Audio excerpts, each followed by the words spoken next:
Let me shatter a lie you have been fed your entire life. The richest man in history was not born with a silver spoon. He was born into a pit of lies, betrayal, and poverty. A pit dug by the man who was supposed to protect him, his own father. John Davison Rockefeller was born on the 8th of July, 1839, in Richford, New York.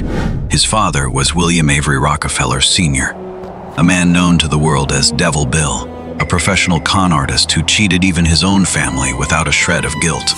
Devil Bill was no ordinary crook. He wandered the country posing as a plant doctor, selling bottles of so-called miracle medicine. He claimed it cured everything from cancer to colic for $25 per treatment. That was a fortune for the poor farmers he preyed on. He hung a sign outside country inns that read, "Only here for one day. All cancers cured, except those already dying." It was a blatant lie, but it worked. He made a living by preying on fear, on the desperation of people who had no one else to turn to, and to his own son. John Devil Bill taught the most brutal lesson of all. Trust no one, not even your own blood. Everyone is out to take what is yours. He did not just say it, he lived it. He would borrow money from John at a 10% interest rate, a usurious rate, even for that time. Then he would show up unannounced when John needed the money most, demanding immediate repayment to test his resolve. He would disappear for months at a time, leaving John, his mother Eliza, and his siblings to face angry creditors banging on their door. Creditors demanding money they did not have. Imagine being 10 years old, watching your father lie straight to your face, watching him take money from people who could barely afford to feed their families. Imagine being 12 years old, lending your hard-earned $50 to a neighbor. You collect interest like your father taught you because you know, if you do not, you might not eat the next day. Imagine being 14 years old, skipping playtime to hang around docks. You study how merchants make deals, because you know survival depends on being smarter, sharper, and more ruthless than everyone else. While other boys your age were playing baseball, fishing, or dreaming of becoming cowboys, you sat at a kitchen table, scribbling every penny you earned into a ledger. While they celebrated their birthdays with cake and presents, you memorized the date, the 26th of September, 1855. That is the day you got your first job as a bookkeeper at Hewitt and Tuttle, a small commission merchant in Cleveland. You treated it like a sacred holiday. You were 16 years old, making $3.50 a week. You recorded every cent in a leather-bound notebook because you knew every dollar was a weapon. Every entry was a step away from the abyss your father had left you in.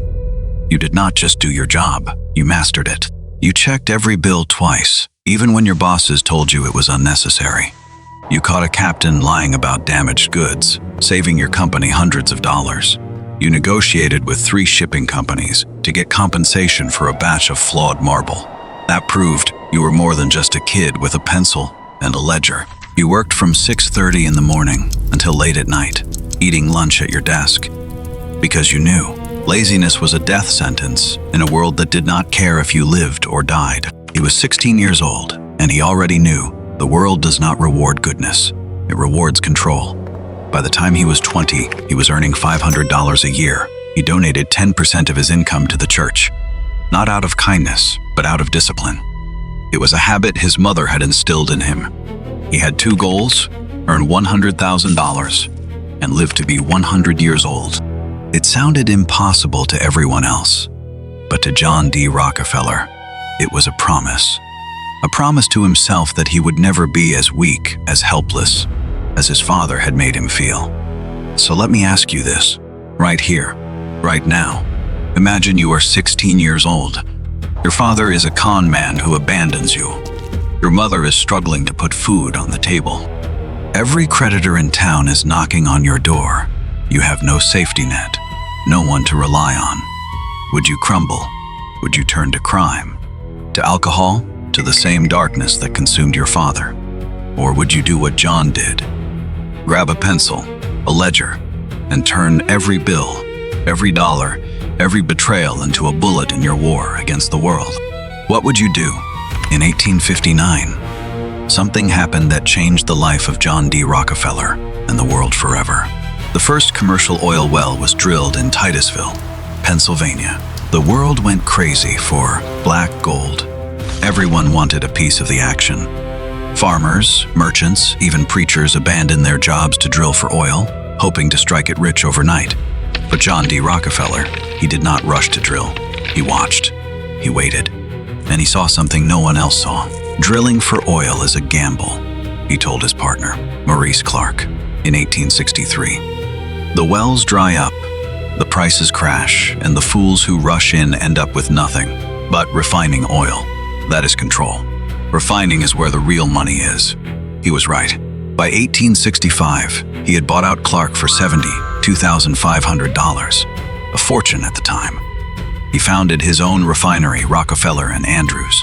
He was 26 years old, and he was already playing a different game than everyone else. John did not believe in fair competition. He did not believe in playing by the rules. He believed in one thing, absolute control. And to get control, he needed to cut off his enemies, lifelines. Literally, in the 1870s, the railroad industry was in a brutal price war. There were 4 railroads carrying oil from Pennsylvania to Cleveland. They were slashing prices just to get customers, from $2 per barrel in 1870 to 80 cents per barrel in 1871. The railroads were barely making money, and John saw his opportunity. In 1872, he secretly formed an alliance called the South Improvement Company, SIC. He teamed up with 4 of the largest refineries in the country and 3 major railroad companies: the Pennsylvania Railroad, the New York Central Railroad, and the Erie Railroad. The agreement was simple and ruthless. The railroads would charge SIC refineries just 80 cents per barrel to ship oil, but they would charge non-SIC refineries $1.80 per barrel, more than double the price. And to make it worse, every non-SIC refinery had to pay an extra 25 cents per barrel. It was a donation, split between the SIC refineries and the railroads. It was a naked act of discrimination, a secret deal that would crush anyone who dared to compete with John D. Rockefeller. The president of the Pennsylvania Railroad, Thomas Scott, hesitated at first, but he knew he had no choice. Rejecting John would mean losing the largest oil shipper in the country. His railroad would collapse, so he signed the agreement, and the SIC was born. For 3 months, the SIC operated in secret. The refineries of John saved nearly $2 million in shipping costs. He used that money to buy out his competitors at rock bottom prices. When a refinery owner refused to sell, John cut off their railroad access. No oil in, no oil out. Within weeks, those refineries were bankrupt. John would buy their assets for pennies on the dollar. By the time the SIC was exposed in 1872, and the Ohio legislature passed an anti-railroad discrimination law, John had already swallowed up 22 of his 26 competitors in Cleveland. While other refiners were busy trying to improve their kerosene quality, John was busy choking them out. While they negotiated with suppliers, he negotiated with railroads to cut off their supply lines. While they worried about profit margins, he set prices so low no one could compete, even if it meant losing money in the short term. He did not care about winning a single battle. He cared about winning the war. In 1870, he founded Standard Oil Company of Ohio with $1 million in capital. By 1879, Standard Oil controlled 90% of all oil refining in the United States. Let that sink in, 90%. One man, one company, controlled nearly the entire oil industry of a nation. He did not just dominate the market, he owned it. And he did it not with brute force, but with cold, calculated strategy. He didn't just win, he choked them out. So let us cut the crap. You are in John's shoes. You have a choice. On one side, there is morality, fair competition, playing by the rules, letting the best man win. But if you choose that, you will lose. Your competitors will undercut you, the railroads will charge you more, and you will end up bankrupt, just like the 22 refineries John crushed. On the other side, there is the secret deal. The SIC agreement. It is ruthless. It is unfair. It will destroy dozens of lives and businesses, but it will make you rich. It will make you powerful. It will make you untouchable. If you hold the power of life and death over the railroads, on one side is morality that keeps you fair but ruins you. On the other is a secret deal that crushes competitors but lets you sit on the throne. What would you do? By 1879, John D. Rockefeller had crushed his competitors, controlled the railroads, and built a refining empire. But he was not done. Controlling the industry was not enough. He wanted to control the rules. He wanted to become the system itself. And to do that, he invented something that changed the face of capitalism forever: the Standard Oil Trust. At the time, state laws prohibited a single company from owning businesses in multiple states. So John found a loophole, a trust. He convinced 40 different oil companies, some he owned, some he controlled, to hand over their stock to a group of 9 trustees. John was the chief trustee. The trustees would manage all the companies as one, even though they were technically separate. It was a brilliant, devious way to bypass the law, to create a monopoly the government could not touch. By 1882, the Standard Oil Trust controlled 90% of all oil production, refining, and distribution in the United States. Let us break that down with cold, hard numbers. 90% of the oil that powered America's factories, lit America's homes, and fueled America's growth was in one man's hands. Every time a farmer lit a kerosene lamp, he paid John D. Rockefeller. Every time a factory ran a machine, it paid John D. Rockefeller. Every time a train pulled out of the station, it paid John D. Rockefeller. John did not stop at oil. He built a vertical monopoly, owning everything from the oil wells to the refineries, the pipelines to the storage tanks, and even the retail stores. He even owned the barrels that held the oil. That meant he could control every step of the process, cut costs at every turn, and crush anyone who tried to compete at any level. If a well owner refused to sell to him, he cut off their access to refineries. If a pipeline company refused to work with him, he built his own pipeline.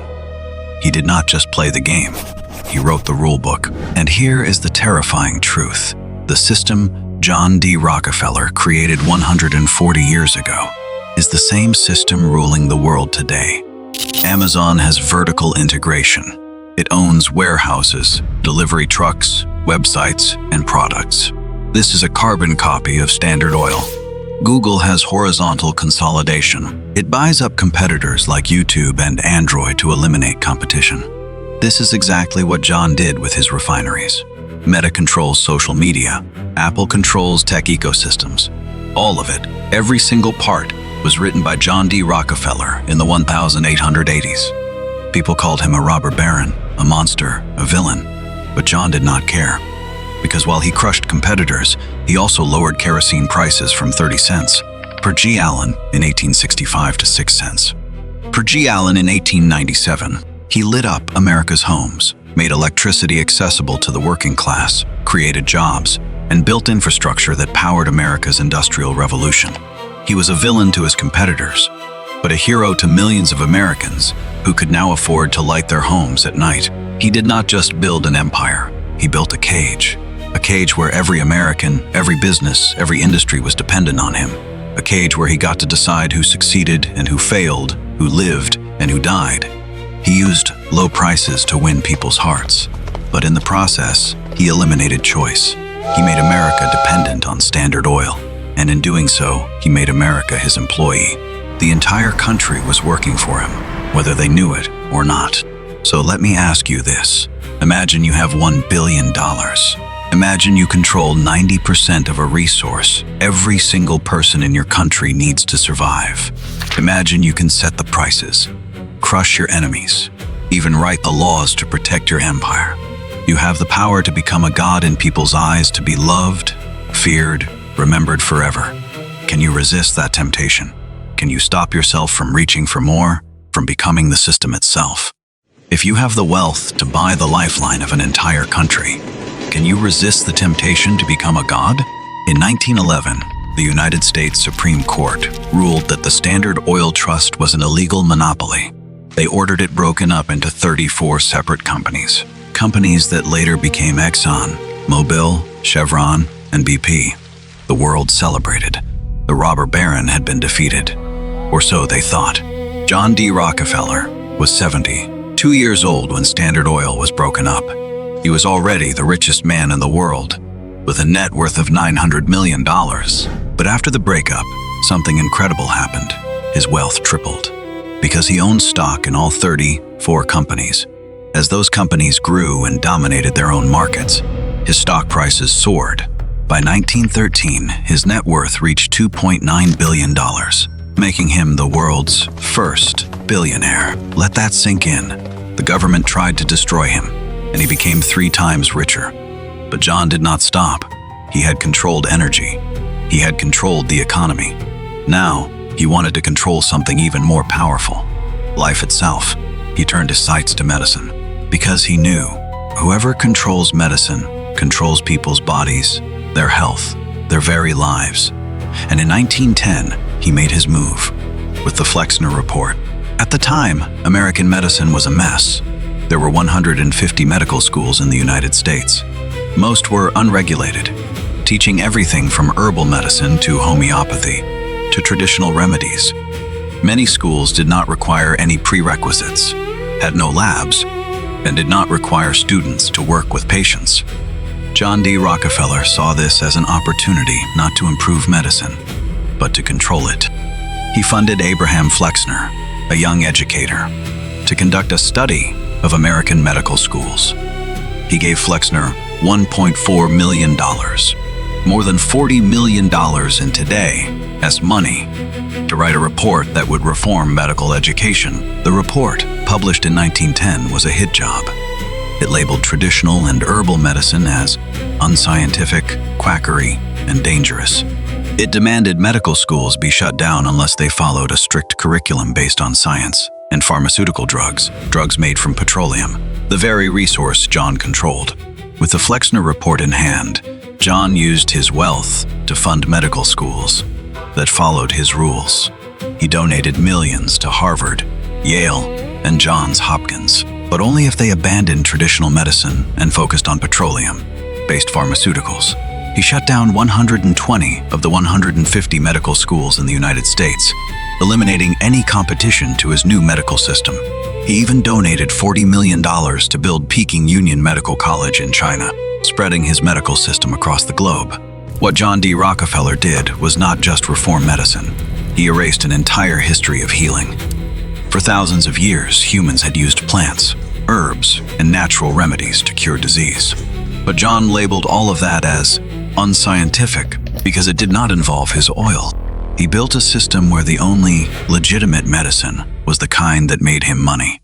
Medicine from petroleum, sold by the pharmaceutical companies he controlled. By the 1920s, John D. Rockefeller controlled not just the oil industry, but the medical industry too. He controlled the drugs people took, the doctors they saw, the schools that trained those doctors.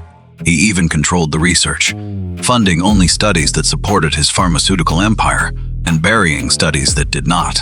He owned the light you read by, and now he owned the medicine that kept you alive. From energy to life, he controlled every thread of your existence. Think about that. Every time you take a pill, every time you go to the doctor, every time you get a vaccine, you're living in John D. Rockefeller's system. He did not just control your wallet, he controlled your body. He eliminated natural remedies because they threatened his oil empire. He made you dependent on his drugs, his system, him. And he did it all in the name of progress and science. So, let us get real.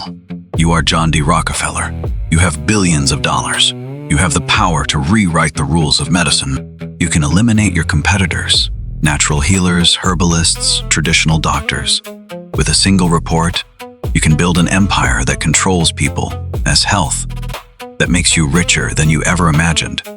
All you have to do is sign your name to that report. Label thousands of years of healing as quackery. Would you do it? If you find out that eliminating competitors lets you control the health lifeline of all humanity, would you sign that report without hesitation? By the end of his life, John D. Rockefeller was a paradox.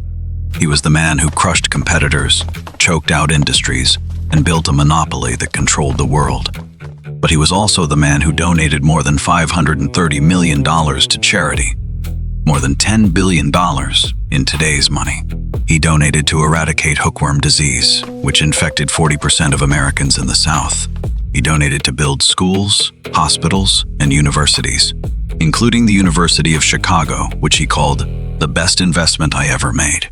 He built the University of Chicago with a $600,000 donation, on the condition that locals contribute an additional $400,000. He hired the brilliant 35-year-old William Rainey Harper as president, giving him full control over academic affairs, with only one request, that the university not be named after him. In less than 20 years, the University of Chicago became one of the top universities in the world, producing 75 Nobel laureates, more than any other American university. It was a testament to John's vision, his discipline, and his relentless pursuit of excellence. He donated $750 million to the Rockefeller Foundation, which funded medical research, eradicated diseases, and built hospitals around the world. He even donated to build Peking Union Medical College in China, spending $7.5 million to purchase the site and build the campus. His son, John D. Rockefeller Jr., said, "Spare no expense to ensure it was of the highest quality." The college went on to train some of China's greatest doctors, including Lin Chaoji and Wu Jiaping, laying the foundation for modern medicine in China. So who was John D. Rockefeller? A devil? A saint? A robber baron? A philanthropist? The truth is, he was none of these. He was a survivalist, a rule maker, a man who understood the brutal reality of the world. To survive, you must control. To thrive, you must become the system. He did not care about being loved or hated. He cared about winning. He cared about leaving a legacy, one that would outlive him, one that would control the world long after he was gone. And here is the worst part. He succeeded. We still live in his system today. Every time you buy gas, you are paying into the empire he built. Exxon, Mobil, Chevron, all descendants of Standard Oil. Every time you take a pharmaceutical drug, you are using a product from the system he created. Every time a big tech company buys up a competitor, they are using the playbook he wrote 140 years ago. Every time you go to a university, you are benefiting from the philanthropy he used to legitimize his power. This is the closed loop he built. Oppression disguised as grace, control disguised as giving. He built a cage, but he painted it gold. He made oppression feel like progress. He made control feel like freedom. He made us dependent on his system, then made us grateful for it, because while he controlled us, he also gave us things we needed. Light, medicine, education, jobs. He did not just take, he gave. But the giving was always a tool, a way to keep us in the cage, a way to ensure no one would ever try to break free. And this is the most terrifying part of his legacy. He built the cage we all live in, but he also painted it gold. This is your final choice. If you had his mind, would you tear this system down, or would you sit on the throne and keep it running? What do you do? Drop your choice in the comments. This isn't just a question about John D. Rockefeller. It's a question about you, about the choices we all make when power and temptation are placed in our hands.